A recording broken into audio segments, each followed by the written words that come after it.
Top quality और consistent performance के लिए सिर्फ सिल्वर पंप्स। टॉप क्वालिटी और कंसिस्टेंट परफॉर्मेंस के लिए सिर्फ सिल्वर पंप्स, नाम याद रखना। तनिषा भिसे या गर्भवती महिलेच्या मृत्यूनंतर राज्यभरातूनच दीनानाथ मंगेशकर रुग्णालयावरती जोरदार अशी टीका होताना दिसते। कारवाईची देखील मागणी केली जात आहे। या संदर्भात राज्य सरकारने देखील एका समितीची स्थापना केलेली आहे। ही समिती आता या सगळ्या घटनेची प्रकरणाची तपासणी करत आहेत। दीनानाथ रुग्णालय मंगेशकर च्या इतर जो काही प्रशासक आहेत, डॉक्टर आहेत, यांची देखील या चौकशी समितीने चौकशी केलेली आहे आणि जे तनिषा भिसे यांचे कुटुंबीय आहेत त्यांच्याशी देखील या कमिटीने संवाद साधलाय, त्यांच्याशी देखील चर्चा केलेली आहे। जी सरकारने स्थापन केलेली कमिटी आहे त्यांनी तुमच्याशी चर्चा केली, काय नेमकी चर्चा केलेली आहे? कमिटीने आमच्यासोबत जी चर्चा केली त्याचा अहवाल तुम्हाला भेटेलच, पण हे प्रूफ झालं त्यामधून की ते म्हणत होते की 11 वाजता इमर्जन्सी डिपार्टमेंटला आलोच नाही आम्ही। तिथे CCTVमध्ये हे प्रूफ झालेलं आहे की आम्ही 9:01 ना ER डिपार्टमेंटला आलेलो। ER थ्रू आमच्या सगळ्या गोष्टी त्या चालू झालेल्या आहेत। हॉस्पिटलमध्ये एंटर केल्यापासून ते एक्झिट करतपर्यंतची सगळी जबाबदारी हॉस्पिटलची असते।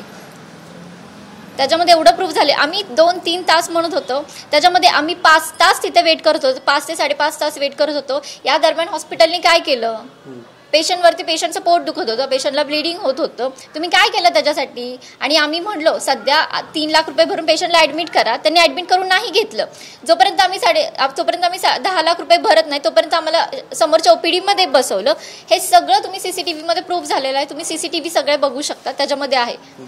त्याच्यात काल जे डॉक्टर धनंजय केळकर यांनी पत्र किंवा त्यांनी जे स्पष्टीकरण दिलं आहे त्यामध्ये त्यांनी एक मुद्दा मांडलेला आहे की पैशांच्या बाबतीत जे काही आहे ते भरा, इतर आम्ही काही मदत करू आणि तुम्हाला थांबण्याचं देखील त्यांनी सांगितलं होतं, मात्र तुम्ही न सांगता निघून गेलात असं केळकरांचं म्हणणं आहे। पहिली गोष्ट, आम्ही हॉस्पिटलमध्ये 9:01 एंटर केलं, ते 2:30 वाजेपर्यंत तुम्ही ट्रीटमेंट काय केली, पहिला मुद्दा आहे। दुसरी गोष्ट, आम्ही कोणाला न सांगता गेलो नाही आहे तिथनं, तुम्ही सगळं CCTV चेक करा। आम्ही निघताना तिथं ते डॉक्टर आलेले आणि वहिनीही त्यांच्याशी बोललेले आहेत की इतक्या वेळ झाला आम्ही इथं थांबतोय, माझ्या पोटात दुखतंय, ब्लिडिंग होतंय, तरी त्याचं तुम्हाला काही सिरियसनेस नाही आहे, कशाकडून तुम्ही माझे पुढचे उपचार चांगले कराल? 20 लाख रुपये तुम्ही पेशंटसमोर सांगताय, त्या पेशंटचा BP हाय होतंय, तुम्ही ते सगळ्या गोष्टी करताय आणि पैसे आम्ही भरत नाही म्हणून तुम्ही ते समोरच्या OPDमध्ये बसवताय।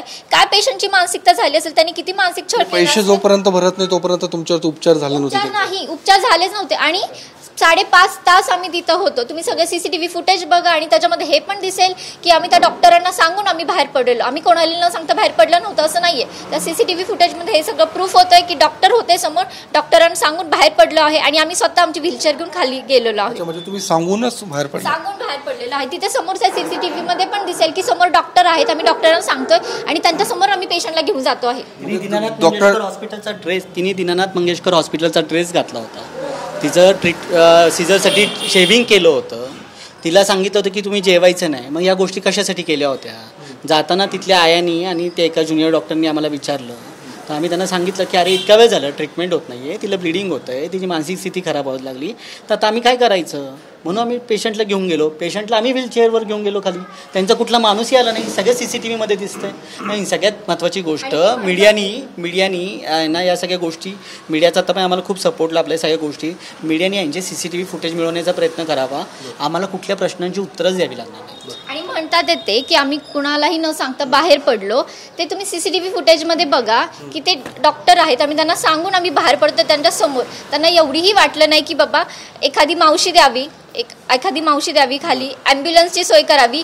तुम्ही स्वतः म्हणताय पेशंट क्रिटिकल आहे, सगळ्या गोष्टी आहेत आणि तुम्ही क्रिटिकल पेशंटवरती 5 तास उपचारही करत नाही, विनाकारण दिशाभूल करण्याचा प्रयत्न करताय। दावा जो केलाय डॉक्टर केळकर तो खोटा आहे, साफ खोटा आहे। त्यांनी जे दावे केलेले ते बोले की 11 वाजता आलेलो, आम्ही 9:01 आलेलो, तुम्ही सगळे CCTV फुटेज बघा, त्याच्यामध्ये सगळ्या गोष्टी क्लिअर होतील, आम्हाला ह्या सगळ्या गोष्टी बोलायची पण गरज नाही पडणार। तुम्ही कुठल्या गोष्टी विचार करून बोलताय आणि तुम्ही म्हणता की 1 आठवडा सांगितलं होतं, आमच्याकडे पत्र आहे, पुढचं पत्र आहे, आमच्याकडे 10 लाख रुपये त्यांनी डिपॉझिट मागितलं. पहिली गोष्ट म्हणतात आम्ही डिपॉझिट मागितलं नव्हतं, आम्ही सांगितलं ट्रीटमेंट चालू करा. मग तुम्ही 5 तास काय केलं? 5 तासामध्ये तुमचं हॉस्पिटलचं काम असतं ना ट्रीटमेंट चालू करणं, पेशंट आलेलं ट्रीटमेंट चालू करणं.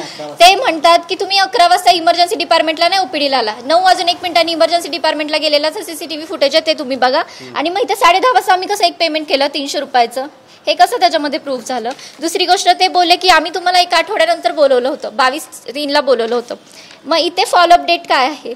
2/4/2025 आहे की नाही? याच्यामध्ये असं 2 एप्रिल, याच्यामध्ये असं कुठंच प्रूफ होत नाही की आठवड्याभराने बोलवलं होतं. आणि तुम्ही म्हणताय सिच्युएशन क्रिटिकल होती, सगळ्या गोष्टी होत्या, तुम्ही आम्हाला एकतर मग तेव्हा बोलवायचं नव्हतं, फॉलोअपला बोलवायचं नव्हतं. तुम्हाला सगळ्या गोष्टी माहिती होत्या, तुम्ही सगळ्या गोष्टी ह्याच्यामध्ये लिहिलेल्या आहेत. आणि आम्ही त्या दिवशी निघताना सकाळी 7:30 ते 8 या दरम्यान तुम्हाला कॉल करून निघालो आहे. तर तुम्ही जे बोलताय ना ते पूर्ण विचार करून बोला, विनाकारण तुमच्या तोंडाला येताना ते काही बोलू नका. आम्ही ना प्रत्येक गोष्टीचा पुरावा दिलेला आहे, प्रत्येक गोष्टीचा आम्ही पेपर दिलेला आहे. मीडिया आम्हाला प्रत्येक वेळेस या गोष्टी विचारते. मीडियानी हे प्रश्न आहे ना दीनानाथ मंगेशकर हॉस्पिटलला विचारावे. एकतरी तुमच्याकडे रिटर्न डॉक्युमेंट आहे का? एकतरी तुमच्याकडे गोष्ट आहे का?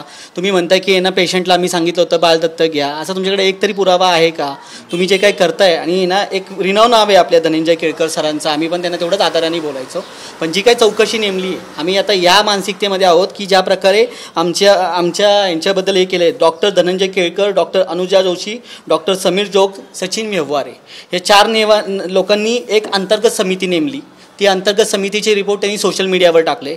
सोशल मीडियावरच्या काही लोकांनी त्याला अशा प्रकारे हे केलं की बाबा आम्हीच दोषी आहोत. तर ह्या प्रकारे काही आमच्या ज्या गोष्टी सांगायच्या नसतात, पेशंट आणि डॉक्टरच्या मध्ये असतात कायद्यानुसार, त्या जगजाहीर केल्या.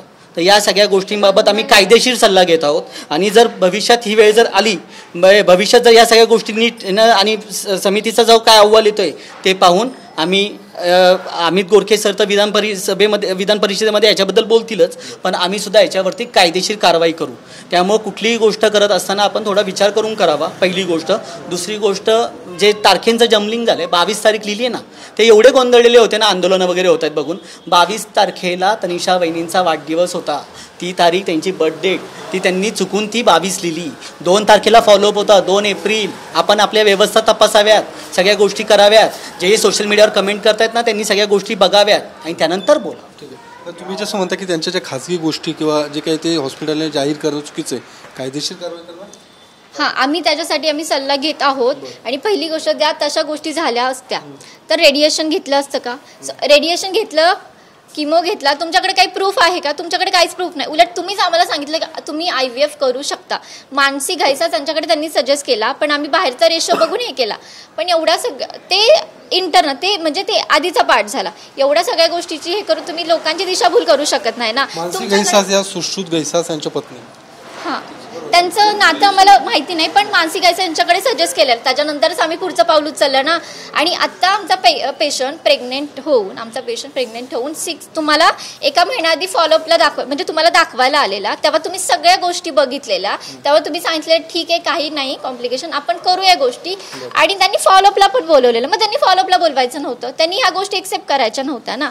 फॉलोअपला बोलवलं, प्लस आम्ही त्या दिवशी सकाळी कॉल करून आम्ही तिकडे गेलेलो होतो. तुमच्याकडे काही बोलायला नाही तर तुम्ही विनाकारण आधीचं काढून, हा गुन्हाच आहे. कुठलाही छोटं होऊ दे किंवा मोठं होऊ दे, तुम्ही हे असं नाही कोणासमोर जग जाहीर करू शकत कुठल्या पण गोष्टी. तर त्याच्यासाठी मुळात मुद्दा हा आहे की पाठीमागची हिस्ट्री न काढता तुम्ही त्या 5 तासामध्ये तुम्ही काय ट्रीटमेंट केली, तिथं त्या पेशंटला किती त्रास झाला हे तुम्ही बघितलं का? तिथं आम्ही आल्यापासून एक्झिट करेपर्यंत आम्ही किती प्रोसेस केली, किती धावपळ केली, आम्ही बिलिंग काउंटरला किती रिक्वेस्ट करत होतो, ते सगळं CCTVमध्ये दिसत आहे.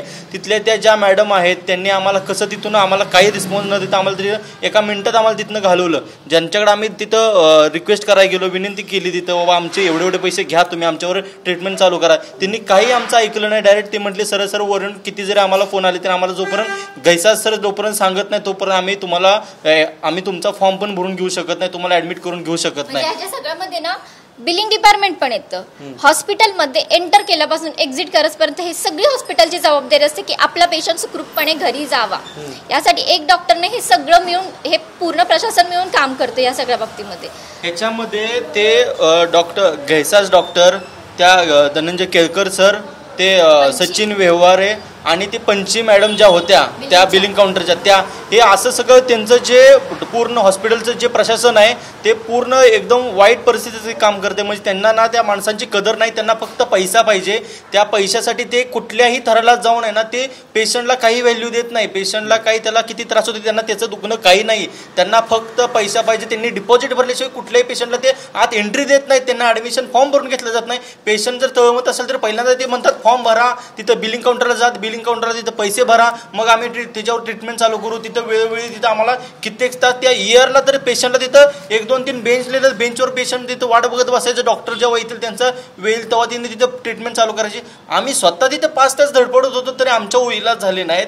आणि तुम्हाला सांगतो सर, तिथं त्या पेशंटला तुम्ही त्यांचा ड्रेस मानसिक छळ केला अशा पद्धतीने की त्यांनी ड्रेस घालायला दिला, ती सेविंग केली, त्यांना तिथं त्यांनी प्रेग्नेन्सीसाठी त्यांनी पूर्ण तयारी केली. आणि पैशाचा एक त्यांनी अंदाज घेतला पेशंटच्या नातेवाईकांचा आणि त्यांनी म्हटले तुम्ही जो पण पैसे भरत नाही तो पण आम्ही घेणार नाही. असून हॉस्पिटलला जा सर. एखादी प्रेग्नेंट वुमन जेव्हा खूप आशेने एका हॉस्पिटलमध्ये येते, जेव्हा तिला ड्रेस चेंज करायला सांगितलं जातं, शेविंग केलं जातं, म्हणजे सिझरच्या आधीचं प्रिपरेशन करायला सांगितलं जातं, तेव्हा तिच्या एक मनात काय असेल की नाही बाबा आता आपण हॉस्पिटलमध्ये आलेलो, आपण गोष्टी सुखरूप होतील, ठीक आहे. पण त्या बिलिंगवाल्यांना आम्ही खूप रिक्वेस्ट केली की ॲडमिशन करून द्या. 3 लाखामध्ये एक ॲडमिशन होत नाही का? डिलेव्हरी नंतरचा तो पार्ट आहे की NICUचा तो नंतरचा पार्ट, ॲटलिस्ट त्यांचं काय की डिलेव्हरी करून घेऊ शकत होते ना. आणि तुम्हीच म्हणताय पेशंट क्रिटिकल आहे, पेशंट या आहे गोष्टी. आम्ही तुम्हाला सांगितलं होतं की पेशंटचं पोटात दुखतंय, पेशंटला ब्लिडिंग होतंय, तुम्ही आम्हाला आमच्याकडच्या गोळ्या खायला सांगितल्या. तिथं हॉस्पिटलमध्ये असून आम्हाला आमच्याकडच्या गोळ्या का खायला लागल्या? आणि तुम्ही म्हणताय आम्हाला न सांगता गेले ना. CCTV फुटेजमध्ये बघा, तिथं डॉक्टर आहे, त्या डॉक्टरांनी होते आणि सगळं अहवाल यायला. आमदार अमित गोरके स्वतः सांगत होते मी जबाबदारी घेतो त्या पेशंटची, आम्ही पैसे भरतो, आम्ही सगळेजण रिक्वेस्ट करत होतो, तरी त्यांनी नाही त्यांचा इगोमध्ये आणून त्यांच्या त्या रागाचा त्यांनी आमच्या पेशंटवरती असं ते त्यांनी त्या पेशंटला त्यांच्याकडे आम्ही IVFची प्रोसेस पूर्वीची जी सामान्यची प्रोसेस त्यांच्याकडे केली नाही म्हणून त्यांना त्याचा राग होता. त्यांनी त्या रागापोटी त्यांनी ही जी वेळ ओढवली. त्यांनी 10 लाख रुपये भरून घेतले नाही, म्हणजे 10 लाख रुपये भरा म्हणत होते, आमच्याकडे 3 लाख रुपये त्यांनी भरून घेतले नाही. त्यांनी एवढा जो केला ते ॲक्च्युली ती कसं एवढे वरिष्ठ जे आमचे सांगतात, जे आमचे आमदार साहेब सांगतात, आमच्या वरिष्ठ आपल्या मुख्यमंत्र्यांच्या ऑफिसमध्ये फोन येतो त्यांना, तरी त्यांना त्याचं हे नाही. एवढ्या मोठ्या लेवलवरती फोन येऊन तरी पण त्यांनी ऐकलं नाही.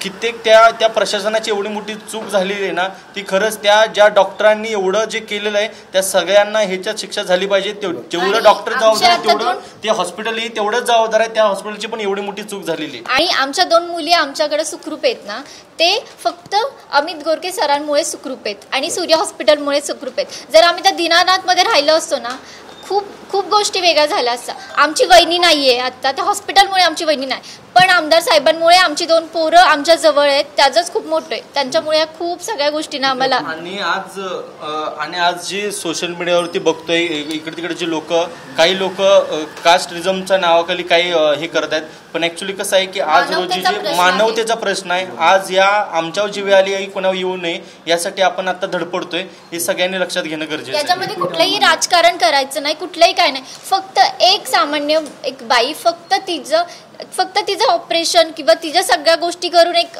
हॉस्पिटलमध्ये आली होती. विनाकारण लोकांनी याला कास्टिझम कुठलाही हे देऊ नये. फक्त आमची ही लढाई आहे ना फक्त एका स्त्रीसाठी आहे, फक्त ही लढाई आमची मानवतेसाठी, बाकी कुठल्याच गोष्टीसाठी आमची ही लढाई नाही. दुसरं जे लेटर आलं केळकर सरांचं, त्यांना असंवेदन हा शब्द खूप खटकला. तर मला फक्त त्यांच्याबद्दल त्यांना 2च गोष्टी सांगायच्या आहे. त्या अवघड क्षणात तुमचा माणूस पण कुठं हरवलं होतं का? संवेदनाचा मास्क तुम्ही देखील डोक्यावर घातला होता. आहेत काय हे हॉस्पिटल जिथं पैशाशिवाय श्वासही विकतो? माणूस तर सोडा, इथं मृत्यू व्यवहारातच टिकतो. म्हणून आम्ही म्हणतो होय तुम्ही असंवेदनशीलच, कारण तनिषा फक्त एक नाव नव्हतं, ती तुमच्या व्यवस्थेच्या असंवेदनशीलतेचा आरसा होता.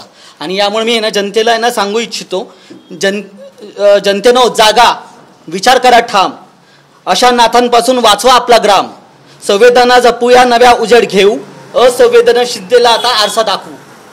तर आपण पाहिलं की ज्या पद्धतीने डॉक्टर धनंजय केळकर यांचं जे स्पष्टीकरण आलेलं आहे त्याला मात्र त्यांनी कडाडून विरोध केलेला आहे. जे काही मुद्दे डॉक्टर धनंजय केळकर यांनी पत्राच्या माध्यमातून मांडलेले आहेत ते साफ खोटे असल्याचं देखील तनिषा भिसे यांच्या कुटुंबियांचं म्हणणं आहे. त्यामुळे तुम्ही जे हॉस्पिटलचं CCTV फुटेज आहे ते खुलं करावं, माध्यमांना द्यावं, त्यानंतर सत्यता ही समोर येऊ शकते. त्यामुळे या सगळ्या प्रकरणात जे जबाबदार डॉक्टर किंवा प्रशासनातील कर्मचारी असतील त्यांच्यावर कडक कारवाई करावी अशी मागणी देखील भिसे कुटुंबियांकडून होते.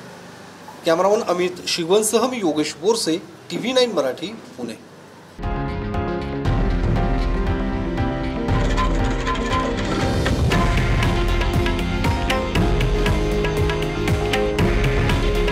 हे आहे देशातील नंबर 1 न्यूज नेटवर्क आणि आपण पाहत आहात TV9 मराठी.